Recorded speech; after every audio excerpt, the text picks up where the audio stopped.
বিদ্যুতের চাহিদা বাড়ছে ক্রমাগত।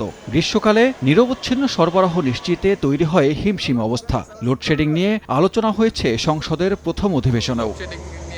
রোববার সংসদে সোলার প্যানেল উদ্বোধন করেন প্রধানমন্ত্রী তারেক রহমান। পরে তিনি বলেন, গণতন্ত্রের প্রতীক সংসদে এ কার্যক্রম প্রমাণ করে নেতৃত্ব কেবল নীতিতে নয়, কর্মকাণ্ডে প্রতিফলিত হয়।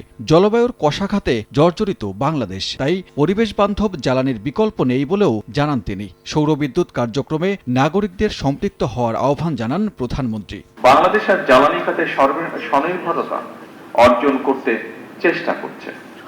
আমাদের অর্থনীতি সম্প্রসারিত হচ্ছে, শিল্পায়ন বাড়ছে, বিদ্যুতের চাহিদাও দ্রুত গতিতে বৃদ্ধি পাচ্ছে। কিন্তু একই সঙ্গে আমাদের অবশ্যই স্বীকার করতে হবে, জলবায়ু পরিবর্তনের অভিঘাতে বাংলাদেশ বিশ্বের অন্যতম একটি ঝুঁকিপূর্ণ দেশ।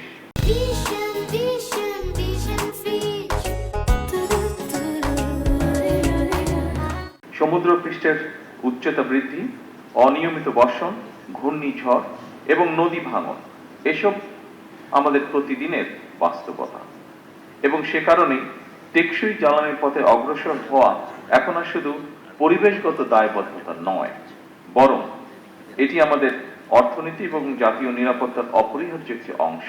সৌরশক্তি এখন কেবল পরিবেশ বান্ধব নয়, অর্থনৈতিকভাবে অত্যন্ত কার্যকর একটি সমাধান। আজকের এই প্রকল্প সেই বৃহত্তর যাত্রারই অংশ।